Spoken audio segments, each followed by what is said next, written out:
friends, how are you guys doing today? I hope you're having a fantastic day.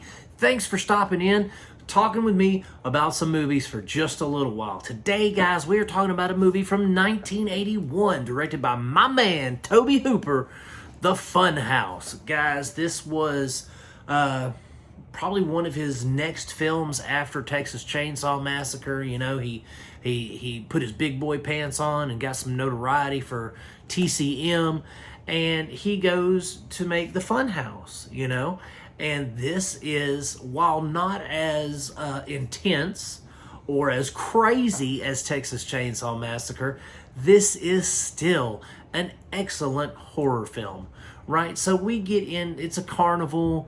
There's, you know, the carnies are just crazy folks. They are, you know, abducting kids kind of thing. And you know, these teenagers, they sneak out of their house, they go to the carnival, they do all this stuff, and they go into the haunted house, the fun house, right? And inside this fun house is the proprietor of the carnival and his hideously deformed son, and, you know, the assorted, the myriad cast of characters that run the carnival, the bearded lady and, you know, the two-headed cow and all that kind of stuff, right?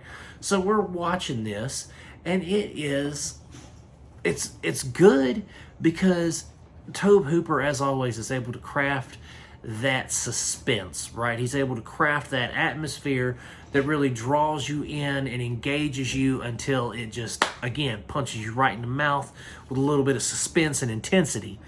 And this is no different. We have the kids, they sneak into the fun house. They're going to stay there, you know, after the carnival closes. They're going to sneak around. Well, they see the hideously deformed son of the carnival owner, of the ringmaster, you know, commit a crime, and they'll, you know, then they go down to the crime scene, which is even more foolish. But, you know, it's a horror movie from the 80s, so you don't expect the cast to have the intelligence of school teachers. You know, you expect them to be dumb kids.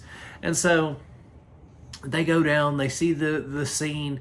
One of them takes something they're not supposed to, and now the carnival owner is mad, and now the rest of the people in the carnival are mad. And so these kids are basically fighting for their lives, trying to get out of there, you know, before this hideously deformed monster creature comes and accosts them and kills them.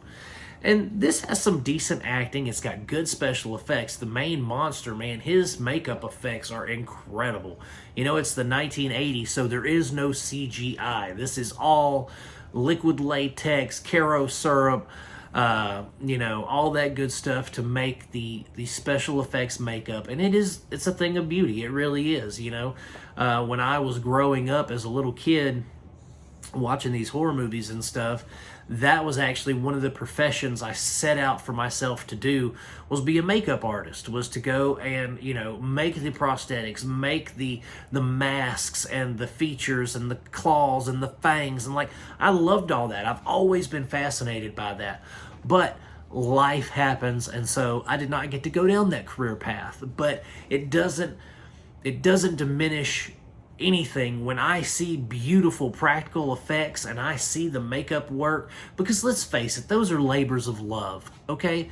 When you're painting up somebody for 4 hours at a time, you've really got to enjoy your job to be able to sit there, you know, not only sit there in the chair getting the makeup, but be the person applying the makeup for 4 hours and matching the colors and making sure the prosthetics are on there properly. Like, you know, that's a science to me. And so when I see 1980s films like Funhouse with that creature mask and the detail that went into it and all that, it really just, it gives me that warm, fuzzy feeling inside, you know, especially now today where everything is CGI and soulless.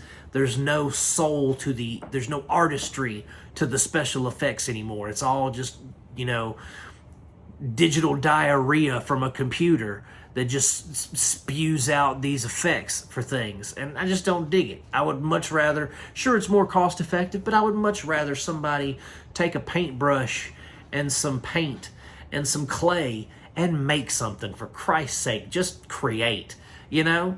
And so these movies have always been incredibly near and dear to my heart, these 80s horror films. And The Funhouse it is right there with the best of, with Critters, The Blob, Nightmare on Elm Street.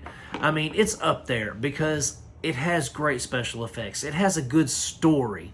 You know, it's not a story that you had seen a whole bunch back then, especially everything was in your nightmares, in a camp, in a town. Like, this took place at a carnival, you know, so it was something special for its time. At least to me it was.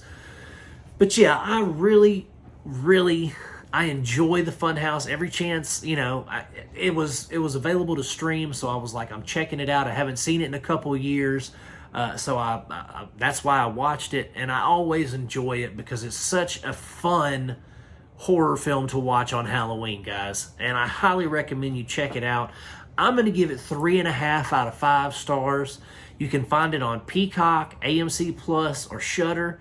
Guys, if you haven't ever seen it before, I highly recommend you go find it on one of those streamers and check it out. You won't regret it. And, you know, guys, thanks for watching. If you like my videos, please like and subscribe. And as always, my friends, I'm going to keep making them as long as you keep watching them. Peace out. God bless you, and I'll see you soon.